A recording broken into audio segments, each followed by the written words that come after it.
Hello, हाँ बच्चे, good afternoon students.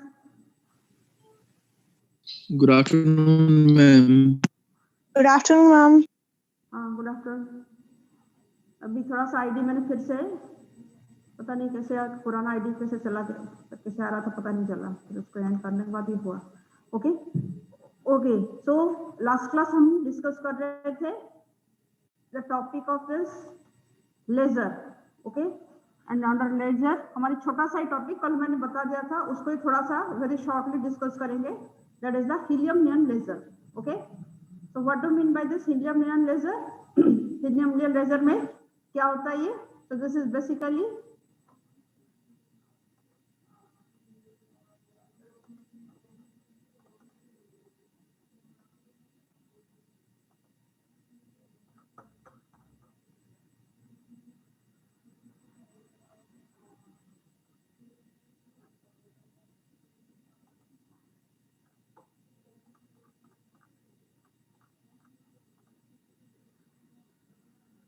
so different types of lasers are there. So helium neon laser में क्या होता है? That is basically it consists of 10% of helium and 1% of neon. Okay, ये मैंने कल भी ये चीज बताया था आपको. That is in this helium neon laser. So this is the laser is like this. This is the figure of the laser. That is physically the laser का construction कैसे होता है? So this is the discharge tube में generally we are using this thing. Okay, and इसमें आपको बताया था what are the different components of a laser? That is main is the active medium. So active medium is here is the combination of the two inert gases. Okay, दोनों inert gases, so there will be no reaction between them. So helium is there and neon is there, and the ratio is present in the proportion of 10:1. Okay, कभी-कभी इसमें किसी book में 7:1 भी दिया जाता है. That is also correct. Okay, क्योंकि यहाँ पे खाली हमें ये दिखाते हैं कि हीलियम का परसेंटेज ज्यादा होता है एज कम्पेयर टू, बहुत ज्यादा होता है as compare to neon. Okay, and this is very simple. Try to understand this very simple thing. So इसमें this is a cavity. ये क्या है? ऑप्टिकल रेजोनेटर और ऑप्टिकल कैविटी. इसमें क्या होता है? ऑप्टिकल कैविटी में we are considering two mirrors. एक होता है क्या है? फुल्ली सिल्वर्ड मिरर, और एक क्या होता है? Partial silvered mirror. ओके, एक fully silvered mirror is there, another is partial silvered mirror is there. Okay, and यहाँ पे व्हाट टाइप ऑफ पंपिंग मतलब एनर्जी सप्लाई करने का जो टेक्निक क्या है? That is we have to use the electric discharge tube. The gas is enclosed in a the combination of gases helium and neon are enclosed in a electric discharge tube. Okay, so ये एक discharge tube में ये हमने इसको place किया है so that हम यहाँ से whatever light will emit, they will emit out of this partial silver laser से ही वही photon emit करके that will create the laser. ठीक है, so this is the physical construction. हम ऐसे देख सकते हैं. It is the mixture is enclosed in the optical resonator cavity which consists of two mirrors. One is your partial silver mirror and another is your fully silver mirror. Okay, and यहाँ से जैसे ही pumping होके population inversion होगा, photon emit होगा by means of any type of emission, then the photon will move between these two, and due to multiple deflection the number of photon is being amplified, and they will during this process वही photon आपका amplify करेगा, वही photon emit होगा. तो जो photon इधर से partial mirror side से emit होगा that will constitute the laser beam. Okay, so this is the physical construction of this. अभी इसको हम एनर्जी लेवल के फॉर्म में देखेंगे. ओके, तो अभी यहाँ पे होता क्या है? ओके, सो दिस इज जो two reflective mirrors are fixed. Helium neon लेयर, इसका जो लेंथ कितना है? नियर अबाउट लेंथ ज्यादा होता है 80 centimetre length and 1 centimetre diameter, and it is इसको हम एक पर्टिकुलर 1 mm प्रेशर में इसको सेट करते हैं. एंड हीलियम का काम क्या है? Helium acts as the pumping medium. That is energy जो पंपिंग मैकेनिज्म. पंपिंग आपको पता है ना, व्हाट इज पंपिंग? हमने पढ़ा था लेजर एक्शन के लिए सबसे जरूरी चीज है पॉपुलेशन इन्वर्सन. तो what is population inversion? That is the number of particles in the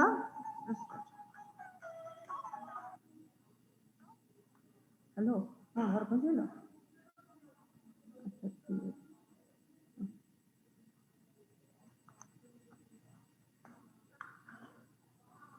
कौन है?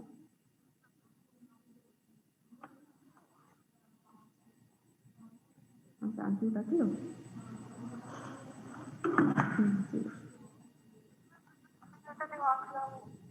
ମିଶି କରିମୁ କ୍ଲାସ୍ ଅଛି ତ କ୍ଲାସ୍ ରେ ଅଛି okay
Okay, let us see.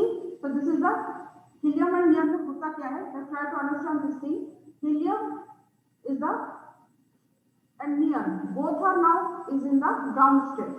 Okay, ground state मतलब इसमें सबका एनर्जी दिखा है, सबका हम minimum energy zero let us consider it as zero. तो हम इसको हमने कहाँ पे इंक्लूड किया था? That is जो कंसिडर किया था that is it is हम बच्चे ब्लैक बोर्ड विजिबल है?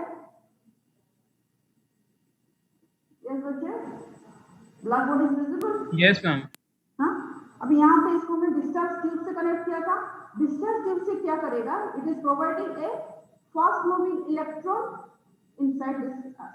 ओके, जैसे इसमें ज्यादा पोटेंशियल डिफरेंस जितना ज्यादा रखेंगे उतनी ज्यादा energetic electron will be injected into this tube and the fast moving electron will यहाँ से इलेक्ट्रॉन जो मूव कर रहे थे they will provide collide with the helium atom. वो नियॉन एटम को कोलाइड करेंगे but they can not transfer their energy क्योंकि उनका जो मास होता है neon is massive as compare to helium तो उनको एनर्जी डायरेक्टली नहीं दे पाएगा बट इलेक्ट्रॉन इसके अंदर collide with the helium atom and electron अपना एनर्जी किसको देगा? हीलियम एटम को देगा. तो हीलियम कभी कहां पे पहुंच जाएगा? Helium is in the excited state. Okay, so this is the energy level diagram. अभी यहाँ पे physically this is happening. Okay, so helium क्या है? इलेक्ट्रॉन से एनर्जी गेन किया, now it is excited, so this is the excited state में चला गया. तो ये जो होता है this is one of the particular energy level जहाँ पे चला गया जिसका वैल्यू होता है 20.61 इलेक्ट्रॉन वोल्ट. ओके, क्योंकि आपको पता है ये जो एनर्जी लेवल हम बताते हैं ये एक पर्टिकुलर एटम के लिए फिक्स होता है. ओके, ये सभी एक एटम का डिफरेंट डेफिनेट एनर्जी स्टेट है वो उसी स्टेट में ही जा सकता है और किसी का स्टेट में नहीं जा सकता. ओके, नाउ ये जो एक्साइटेड हीलियम है ये हीलियम क्या करेगा? इसी ट्यूब के अंदर it will collide with the किसके साथ जाके कोलाइड करेगा? Neon atom. नाउ इससे एनर्जी गेन नियॉन करके नियॉन भी now neon is reaching to its excited state. अभी ये जो अपना अपर एनर्जी लेवल में चला गया now it is providing energy to the neon atom. So this is the neon side and this is the helium side. Okay, अभी इसका जो एनर्जी लेवल कितना होता है? इसका जो नियॉन का एक particular energy level value that is near about 20.66 electron volt. Okay, so it is at 20.61 eV. Now this is at 20.66 eV. Okay, तो ये इसको क्यों इसको एनर्जी दे पाया? क्योंकि दोनों का एनर्जी लेवल ऑलमोस्ट बराबर है. ओके, हार्डली इसका भी 20.61 to 20.66. Since both the energy levels of helium neon are almost comparable,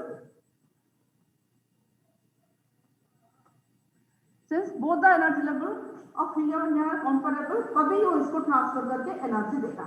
okay, so helium का काम क्या है?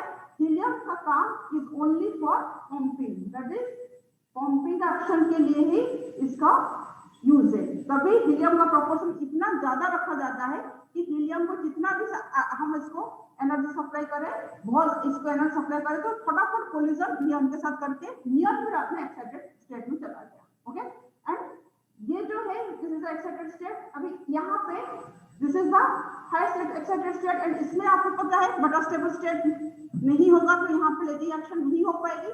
तो this is the state excited state जिसमें लाइफ टाइम कम होता है। अभी यहाँ से यहाँ तक जब ये सॉरी यहाँ पे देखो अभी हीलियम इतने सारे हीलियम में जितना सारा आपको एनर्जी नियन को एनर्जी सप्लाई कर दिया है। नाउ ये जो इसको एनर्जी गेन कर दिया है तो this is the pumping mechanism से इसने एनर्जी गेन किया। ओके, एंड यही एनर्जी अभी यहाँ पे इसका ग्राउंड लेवल कौन सा है, this is the ground level. तो ये जो बहुत सारे हीलियम है, ये बहुत सारे हीलियम नियन के साथ कोलाइड करते करते उनको बहुत सारा नियन फिर ऊपर चला गया। तो यहाँ पे पॉपुलेशन ऑफ दिस लेवल, ये इस लेवल का पॉपुलेशन है, द पॉपुलेशन बहुत ज्यादा हो गया। ओके, क्योंकि यहाँ से हीलियम ऊपर गया, हीलियम फिर इसको एनर्जी दिया, इतने सारे हीलियम जब नियन के साथ कोलाइड करेंगे तो नियन बहुत सारे नियन का एनर्जी बढ़ गया and they are moving to the upper energy level. Okay, and तब तक ये जो एक मिड स्टेबल स्टेट है उसको स्पॉन्टेनियस एमिशन से यहाँ से भी आ सकते हैं, बट कुछ भी करके हमने इतना सारा helium because of this pumping of large number of helium, this extra atom is populated with large number of atoms. That's why population inversion can be achieved between the two levels.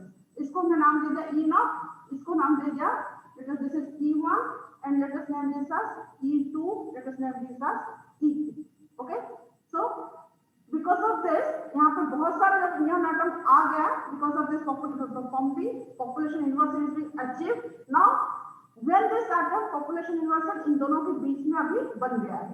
Now when this atom will jump to this level, then it will emit a photon and वही photon जो emit करेगा, that photon will be considered as a laser beam. Okay, that photon will be considered as a laser beam. And यहाँ पे जो आता है helium nion laser में generally एक रेड कलर का लेजर आता है जिसका वेवलेंथ होता है 6 through 28 angstrom. Okay. Under this process, whatever laser we are getting, जो laser का wavelength कितना होता है, that is lambda equals to red color का आता है near about 6328 angstrom range पे इसका wavelength lie करता है। ठीक है, so this type of laser is being produced from population inversion of this between the two level and इसी को क्या कहा जाता है, this is a 4 level laser। ये क्या होगा, 3 level होगा या 4 level होगा, this is a 4 level क्योंकि हम यहाँ पे पहले यहाँ पे इसको ऊपर ले गए, उसके बाद ये फिर इधर आया, फिर यहाँ पे फिर नीचे आया, यहाँ पे लेजर बीम आया। अभी यहाँ पे जो लेजर एटम सब इधर आ गए, जब ये जो स्टेट है फिर जब यहाँ पे नीचे आएंगे यहाँ पे कोई लेजर एमिट नहीं होगा। तो we are not getting any laser, that is the spontaneous emission से रैपिड डिके से ही फटाफट नीचे की तरफ आ जाएगा। ओके, तो यही प्रोसेस आपका चलता रहेगा। यहाँ से फिर फोटोन इनटू, ये तो हो गया एनर्जी लेवल के फॉर्म में। अभी जब हम इस चैम्बर के अंदर दिखाते हैं क्या होगा, वही चीज ही होगा, दैट इज ये ट्यूब का लेंथ इसका लंबा है, यहाँ पे इसमें मिरर लगाया गया है, यहाँ पे पार्शियल सिल्वर मिरर है। वही फोटोन क्या करेगा, वही जो इलेक्ट्रॉन पहलेगा electron medium to helium, helium medium करेगा नियन एंड जो लेजिंग प्रोसेस होता है ना, lasing process that is known as the laser में जो ये सब चीज process होगा, that is known as the lasing process, and because of this lasing process is neon is the working as the main source for lasing. Okay, neon जो है neon ही laser action में helium का कोई काम नहीं है। तो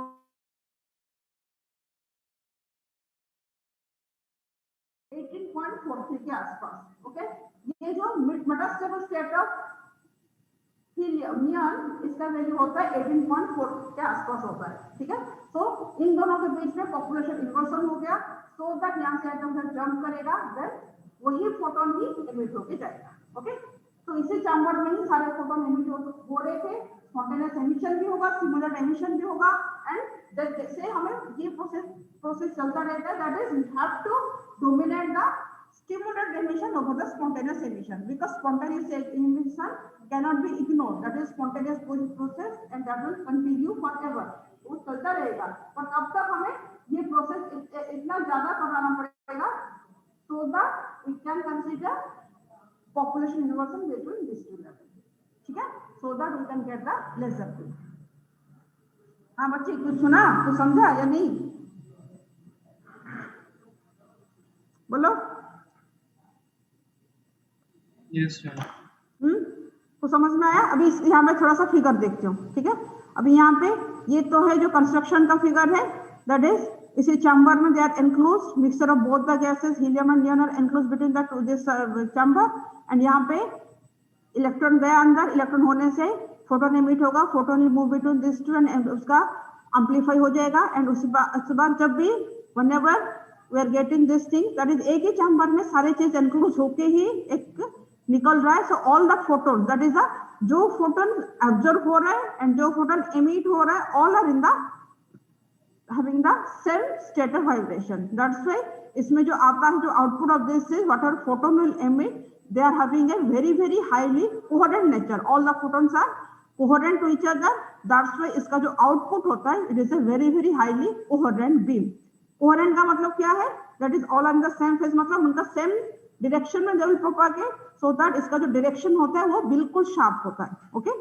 That's why अगर ये शार्प हुआ मतलब that is a very intense sharp हो गया, इंटेंस हो गया.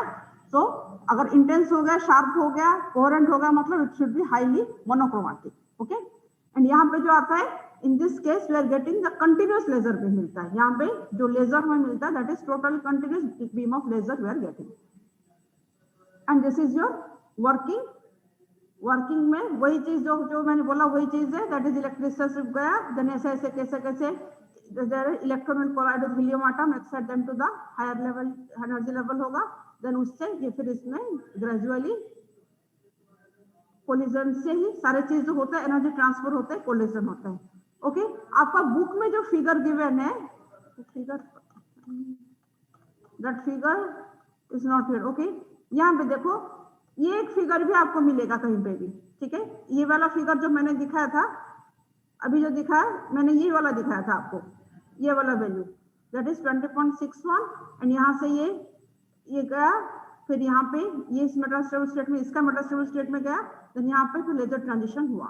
ओके, अभी यहाँ पे ये फिर दोनों पहले ग्राउंड स्टेट में है, ग्राउंड स्टेट में होने के बाद हीलियम इलेक्ट्रॉन से एनर्जी करके अपना एनर्जी लेवल पे चला गया, उसका एनर्जी बढ़ गया, तो it is moving to the 2.61 eV, it is colliding with neon, then it is moving to this level, and then यहाँ से फिर जब यहाँ पे जंप करके आएगा, यहाँ पे फिर लेजर एमिट हुआ. So population inversion is achieved between this 2.66 eV of neon and this is 18.7 eV of neon. Okay, तो इन दोनों का जो डिफरेंस है, that energy is emitted as a laser beam. तो यहाँ पे आगे आपका वेवलेंथ दिया, तो इसका एनर्जी इतना के डिफरेंस के इक्वल होगा, इक्वल टू hν करके आप निकाल सकते हो.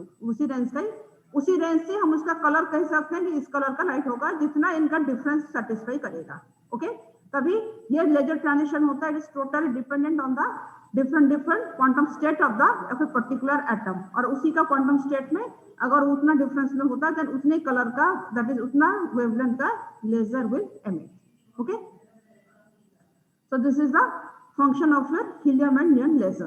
So generally यहाँ पे देखो, in this figure क्या दिया है, देखो हीलियम का 2 लेवल दिया है. Try to see this thing. Helium का 2 लेवल दिया है आपको बुक में भी, इसमें 3s 3p 2p के फॉर्म में बहुत सारा फिगर ये है, that is also correct, पर ये वाला थोड़ा आपको समझने के लिए बहुत सिंपल है. तो यहाँ से ये इस लेवल में जा सकता है, यहाँ पे ये इस लेवल में जा सकता है. अगर ये इस लेवल में गया, देन हमने जो प्रोसेस डिस्कस किया वही होगा. यहाँ से फिर यहाँ पे कहाँ पे आएगा, E2 लेवल में. यहाँ पे देखो E1 E2 E3 E4 E5 5 level दिखाया गया. तो हमने क्या, E1 से कहा E5, फिर E5 दोनों का बराबर है, यहाँ से फिर इसको एनर्जी ट्रांसफर करके फिर ये it is coming to this E2 level. Okay, तो ये दोनों का जो डिफरेंस है, दैट इज 6328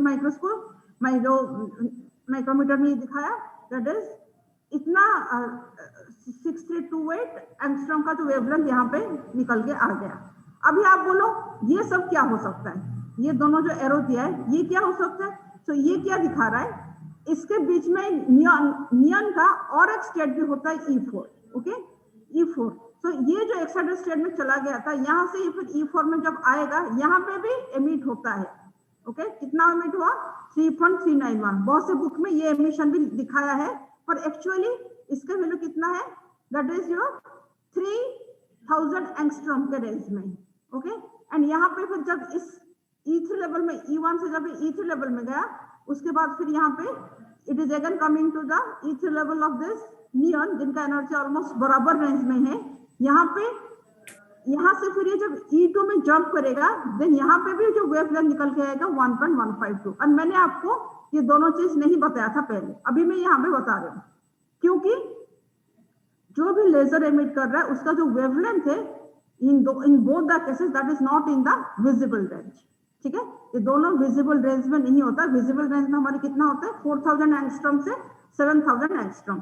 सो मैंने आपको खाली ये बताया जो रेंज में हमारी विजिबल रेंज में लाई करता है वही लेजर, उसी को हम will consider as a laser emission, ठीक है। यहाँ पे जो होता है दैट इज अल्ट्रावायलेट वेवलेंथ में ये आ जाता है, ठीक है। यहाँ पे भी होता है। तो आपके जो देवराज सिंह बुक में जो फिगर गिवन है दैट इज योर 3p2s करके, इसमें वही यही लेवल को ही उसने बॉक्स के फॉर्म में एनर्जी दिया है। आई हैड दैट फिगर पर I could not see that thing right now, वो भी था पर नजर नहीं आ रहा है, तो वो भी यही चीज है, ओके। बाकी जो जहां पे फिर से ग्राउंड लेवल में आएंगे that is because of spontaneous emission. तो फटाफट ये प्रोसेस चलता रहेगा। यहाँ से फिर ऊपर गया, ये आएगा, बहुत सारे हीलियम क्या है नियॉन के साथ ज्यादा कोलाइड करके उनको धक्का मार मार के ऊपर ले लेंगे। ऊपर लेने के बाद फिर उनको जब नीचे आएंगे then they will emit laser beam, ठीक है। तो तब तक बहुत सारे यहाँ पे आ गए तो पॉपुलेशन इन्वर्सन अचीव होगा, तभी लेजर एमिट होगा। तो इन दोनों के बीच में पॉपुलेशन इन्वर्सन भी होता है, इनमें भी होता है, एवरीवेयर होता है, और ये खाली विजिबल रेंज में लाई नहीं करते, okay. That is the only difference, okay. कुछ समझ में आया बच्चे? देखो वेरियस ट्रांजिशन दिखा है E6 से E5, E4 to E3, E6 से E3 relate to the emission of the wavelength of this thing, ठीक है। The first two regions correspond to the infrared region, while the last two correspond to the visible region. तो हम खाली visible region को इधर दिखा के इस चीज को समझ रहे, सो दैट आपका फिगर भी बहुत सिंपल हो गया। अब इसको आराम से याद रख सकते हो, ठीक है। हाँ बच्चे बोलो, समझ में कुछ आया या नहीं आया? Yes, ma'am. आया? इस बहुत इजी है, ये एक लॉन्ग क्वेश्चन आता है, ओके। ये एक जनरली एक जो आपका फाइनल में ये लॉन्ग क्वेश्चन के फॉर्म में भी आ जाता है, 4 नंबर 5 नंबर ही क्वेश्चन आ सकता है, ओके। ये यही पैटर्न ये सभी में फॉलो होगा। जैसे हाई रिफ्लेक्टिव मिरर सारे लेजर में यही प्रिंसिपल है, इसी प्रिंसिपल के अंदर ही है, इसके अंदर ही। और इसका जो लेंथ होता है इसमें ऐसे किया जाता है कि जो वेवलेंथ का जब डिजाइन किया जाता है जो इसके रहेगा उसका लैम्डा बाय 2 टाइम्स का मल्टीपल के फॉर्म में रखा जाता है, सो दैट उसके अंदर जो कंस्ट्रक्टिव इंटरफेरेंस हो जाए, ठीक है। उसी के अंदर ही लाइट रिफ्लेक्ट होगा, ट्रांसमिट रिफ्लेक्ट होगा बोथ द मिरर से, तो उसी के अंदर ही उसको हम कंसीडर कर सकते हैं, ठीक है। हाँ बोलो, अभी आप बताओ आपका पढ़ाई का स्ट्रेटेजी क्या है? कोई चीज डाउट है डिस्कस करेंगे या कुछ क्वेश्चन करेंगे? कुछ है तो बताओ, बोलो पढ़ाई कैसे चल रही सबकी? Yes, ma'am. पढ़ाई चल रही ठीक ठाक? Yes. चलो पढ़ाई तो करोगे, अभी तो 4 डेज की आपकी जो है प्रिपरेटरी डेज है उसमें पढ़ोगे तो हो जाएगा, इतना भी नहीं है, ओके। तो इंटरफेरेंस हमारी इंटरफेरेंस, डिफ्रैक्शन एंड पोलराइजेशन तो आपने पढ़ लिया होगा, पढ़ा नहीं पढ़ा अभी तक? इंटरफेरेंस तो पढ़ लिया होगा, वो तो स्टार्टिंग से पढ़ लिया था। डिफ्रैक्शन पढ़ाए, पढ़ रहे हो? एंड पोलराइजेशन में आपको जैसे बोला था इजी टॉपिक्स आपको पढ़ लेना है, ओके। एंड थोड़ा सा न्यूमेरिकल जितना क्वेश्चंस दिया था उनमें से लास्ट 2-3 क्वेश्चन थोड़ा सा टफ होगा, उसको छोड़ के जितना आपको ट्यूटोरियल मैंने शेयर किया था आपकी एपी ग्रुप में, ठीक है, मैंने वो अपलोड नहीं किया उसको बाद में आपको जब सबमिट करना है एग्जाम के बाद मैं डेट दूंगी तभी आप उसको लिख के अपलोड करोगे। उससे पहले आप इसको प्रैक्टिस कर लो, ठीक है। प्रैक्टिस कर लो तो इसमें से क्वेश्चन आप कर सकते हो। अभी कर रहे क्या कुछ क्वेश्चन उसी ट्यूट का करें? बताओ, वो नहीं हुआ था पोलराइजेशन का, कर ले, थोड़ा सा टाइम है, उसका तो क्वेश्चन इजी है, कर सकते हैं। अरे बोलो कुछ, यस और नो? ओके, इसमें एप्लीकेशन ऑफ लेजर भी है, एंड लेजर का एप्लीकेशन आपको सबको पता है कि किस किस फील्ड में होता है। दैट इज ये कम्युनिकेशन में यूज होता है, कंप्यूटर्स में यूज होता है, इंडस्ट्री में, मेडिसिन में, एवरीवेयर इसका बहुत यूज होता है। लेजर का बहुत ज्यादा एप्लीकेशन है। जनरली ऑप्टिकल फाइबर के अंदर जो भी लाइट प्रोपेगेट होती है जनरली हम lasers are use, laser diodes are use. तो जो भी ऑप्टिकल कम्युनिकेशन होता है वहां पे we are say sending voice or data that has been initial transfer into electrical signal फिर जाके लाइट सोर्स के साथ होके वो कोडिंग हो गए, दैट इज द एनकोडर होगा जो उसको लाइट पल्स में जनरेट करेगा, and light pulse will propagate inside the optical fibre, and at the receiving end again that वहां पे जो होता है क्या, एक डिकोडर होगा जो उसको रिसीव करके उसको फिर डिकोड करेगा उसका इलेक्ट्रिकल सिग्नल में, फिर इलेक्ट्रिकल सिग्नल फिर उसको सेंड करेगा in the voice and data जो भी फॉर्म में, ठीक है। तो कम्युनिकेशन में इसका यूज है, कंप्यूटर्स में इसका यूज है, फोटोग्राफी में इसका यूज है, इंडस्ट्री में भी ये होता है, that is it is used for in laser printer. तो आजकल बहुत भी आ गया, 3D लेंस फोटोग्राफी में ये भी होता है। लेजर्स कैन यूज टू जो है ये इतना एनर्जेटिक होता है सो दैट इसमें कटिंग के लिए भी laser as a cutting tool भी ये यूज होता है, ओके। मेडिसिन में भी ये कुछ पोर्शन को क्योर करने के लिए भी, जो कैंसर वाला पोर्शन को क्योर करने के लिए it is also used, okay. And इसका जो हाईली डायरेक्शनलिटी इसमें बहुत ज्यादा इसमें ये काम आता है, ठीक है। चलो मैं इसको शेयर कर दूंगी, पर आज मैंने अपना नोट्स आपको ग्रुप में शेयर किया है लेजर का, यही चीज ही है, सारी चीज वही चीज है, क्योंकि इसमें बहुत सारे चेंजेस करने थे तो मैंने पहले वो शेयर कर दिया, ये भी हो गया है ऑलमोस्ट, और थोड़ा सा चेंज करके मैं इसको शेयर करूंगी, इसको फिर अपलोड कर देंगे वहां पे। हाँ बोलो बच्चों, कुछ बोलो, क्या कुछ पढ़ना है, कुछ क्वेश्चंस करें, या फिर इंटरफेरेंस का आपको सारे यंग डबल स्लिट एक्सपेरिमेंट पता है, बाइप्रिज्म पता है, बाइप्रिज्म का रे डायग्राम भी थोड़ा सा कर लेना, एंड उसका रिलेटेड एक दो numerical, okay. And another thing आपका क्या आया, वेस्टेड फिल्म, उसके बाद बाइप्रिज्म बाद क्या आता है, पैरेलल थिन फिल्म, हाँ वेस्टेड फिल्म, उसमें भी छोटा बहुत जो फॉर्मूला है उसका न्यूमेरिकल थोड़ा देखो, एंड सो दैट आपका जो बेसिक भी क्लियर हो जाए। इसको तो कर लिया था, बहुत सारे क्वेश्चंस हो गया होगा मुझे मेरे हिसाब से, okay. And then Newton's ring पूरा डेरिवेशन इसका पढ़ लेना विथ फिगर रे डायग्राम में एरो, ये सब चीज थोड़ा सा ध्यान रखना, ओके। ये सब चीज का ध्यान रखोगे तो इसमें इंटरफेरेंस में और कोई है नहीं, न्यूटन्स रिंग ही तो एक ही है जो जनरल लॉन्ग क्वेश्चन में आता है, या फिर वाईडीएस या बाइप्रिज्म में से कोई एक आता है। वाईडीएस तो ऐसे आपको पहले से आता है, बाइप्रिज्म में वही वाईडीएस वाला डेरिवेशन भी उसी में ही होगा, ओके।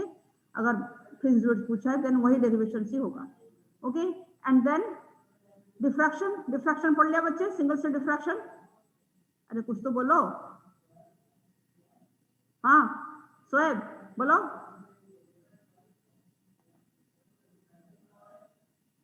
हाँ शोएब, आर यू देयर और नॉट?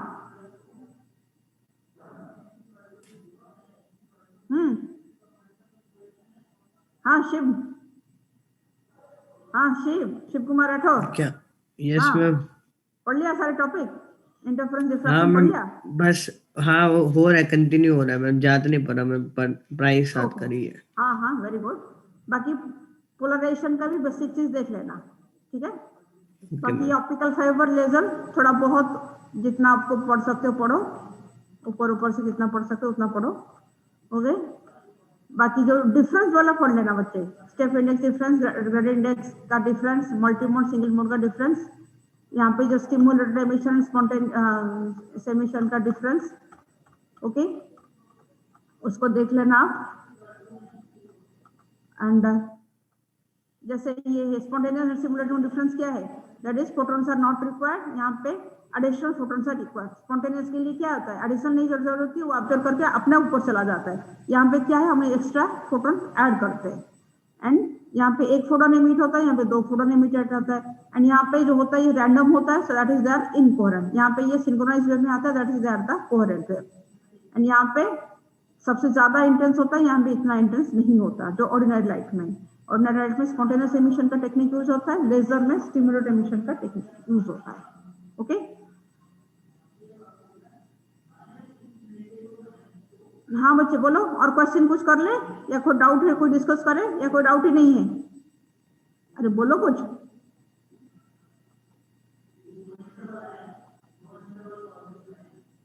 हाँ जय कुमार पढ़ रहे हो, ट्यूटोरियल पोलराइजेशन का किया?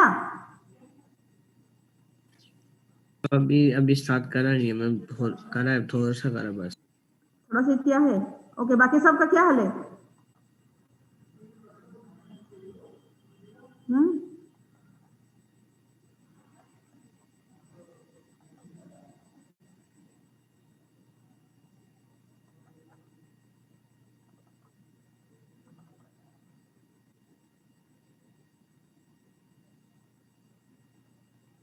मैम 22 तारीख को आना है ना अब।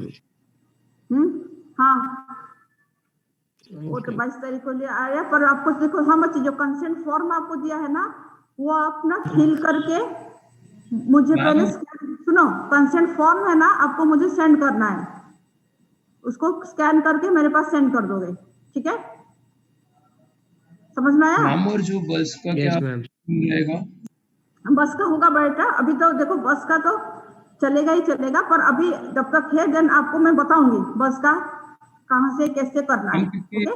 बहुत ज्यादा दूर पड़ता है ना, तो फिर पहले आप बता दीजिएगा हाँ हाँ, नहीं नहीं फी बेटा, बता वगैरह देंगे, के लिए। क्योंकि अभी देखो नोटिस तो कल ही आया है, तो हमारे पास भी नोटिस भी कल ही आया है।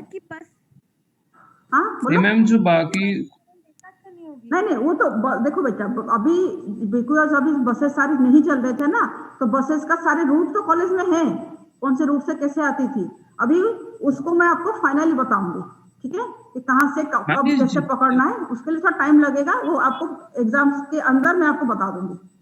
हाँ बोलो। मैम ये जितने भी रूट्स हैं इसमें हर रूट में अलग बस चलती है। ये जितने भी 32 दे रखे हैं ये सारी कॉलेज की बसेस हैं। हाँ हाँ, कॉलेज में बहुत 35 तो बसेस है। ये मैम उस दिन जब मैं आया था तो 2-3 ही थी ना, तो मैंने कहा नहीं पता नहीं, नहीं। अभी यहाँ पे बाहर नहीं ना, वहाँ पे है उनका पूरा रहने का प्लेस है, वहाँ पे होता है, ठीक है? अच्छा बसेस है कॉलेज के, यहाँ पे तो खुला कैंपस है ना, तो यहाँ पे नहीं रख, ये है वो पूरा उनके लिए पूरा अलग है स्पेस, बहुत बसेस है।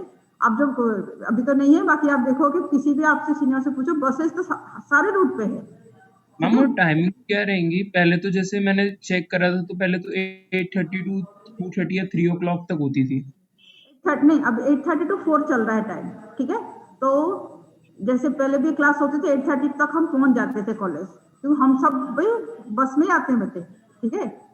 मैं भी खुद बस में आती हूँ, तो अच्छा बस तो, हाँ हम बहुत फैकल्टी भी बस में ही आते हैं, तो बहुत से रूट पे अभी क्योंकि ये टाइम के लिए परमिशन नहीं था ना बस का, अभी तो फिर जब परमिशन मिला है देन तो बस को चलना ही है, ठीक है?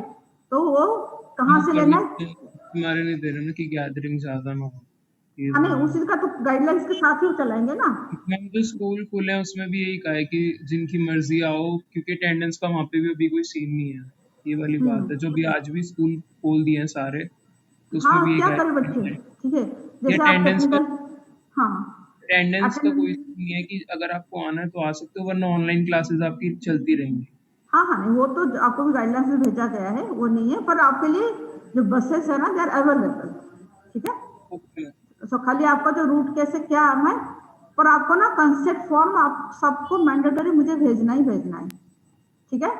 तो आप मैम मुझे कब कब तक कर आप मुझे कब तक मैम भेजोगे, बोलो? मैं सबमिट करना है मैम क्या? मैं सैटरडे कर सबमिट करना देंगे। है ऑफलाइन क्या ऑनलाइन ही? नहीं, जब कॉलेज आओगे लेके आओगे, बाकी ऐसे ही मुझे सबमिट करोगे और ऑनलाइन भी मुझे अच्छा सबमिट करोगे, ओके ठीक है? मैम। हाँ अच्छा मैम, वो, पीडीएफ भी भेजना है और ऐसे भी देना है, हार्ड कॉपी भी?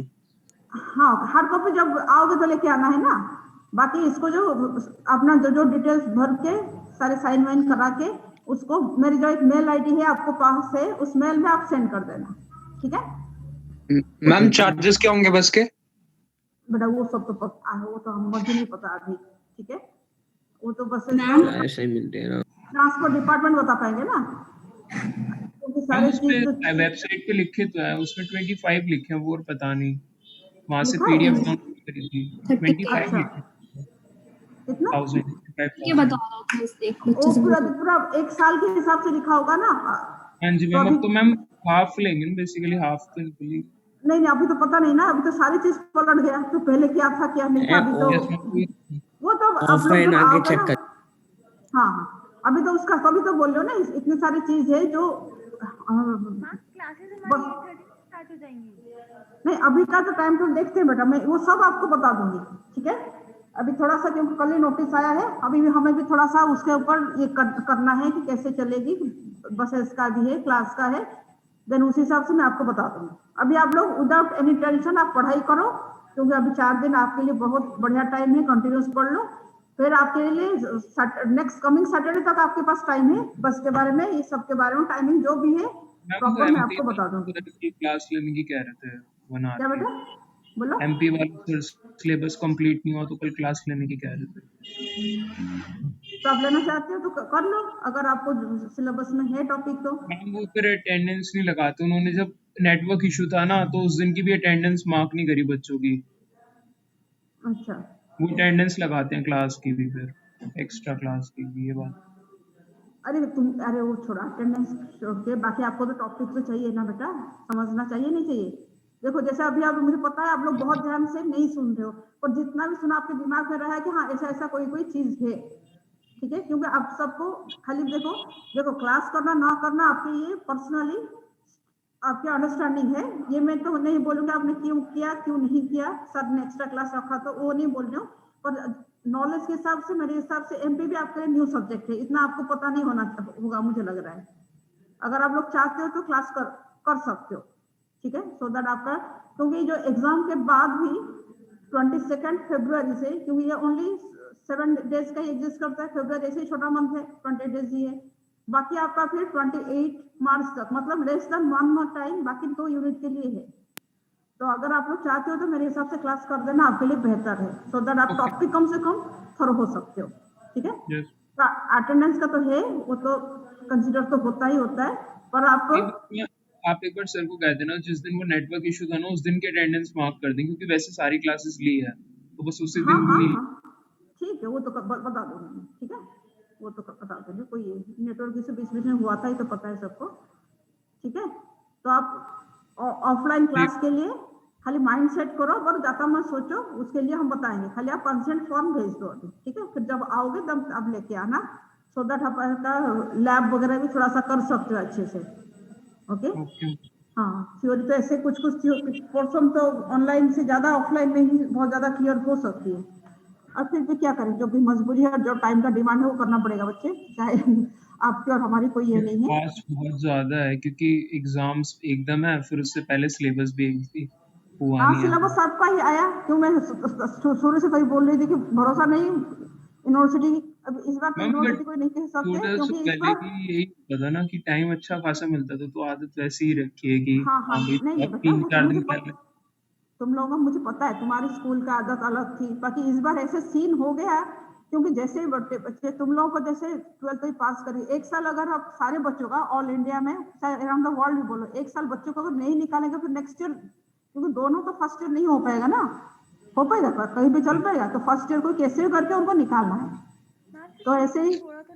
हाँ बट एक कुछ हाँ तो वो मैं भी चाहती हूँ guidelines बनवानी सिलेबस में कुछ चाहिए। पोर्शन अगर, हाँ अगर कुछ पोर्शन आपके लिए होता, हाँ सिलेबस में खाली पढ़ो एग्जाम में नहीं आएगा देन आपके लिए बेनिफिट होता, और ऐसा कुछ आया नहीं, पर फिर भी मैंने आपको जैसे बोला था आप ये 3 चैप्टर को अच्छे से पढ़ लो, दोनों चैप्टर तो ऑलमोस्ट आपका पहले से कम 70% हम तो दोनों न्यूमेरिकल्स चैप्टर, चैप्टर की प्रैक्टिस करें, न्यूमेरिकल्स न्यूमेरिकल में तो स्पेसिफिक। बोलूंगी जितना आपको दिया गया है उससे प्रैक्टिस करो तो रिलेटेड फॉर्मूला आपको याद आ जाएगी, कुछ बस कुछ दोनों फॉर्मूला में क्या चैप्टर होगा, को आपने असाइनमेंट्स दिए न्यूमेरिकल वाले, वही कर लें बस।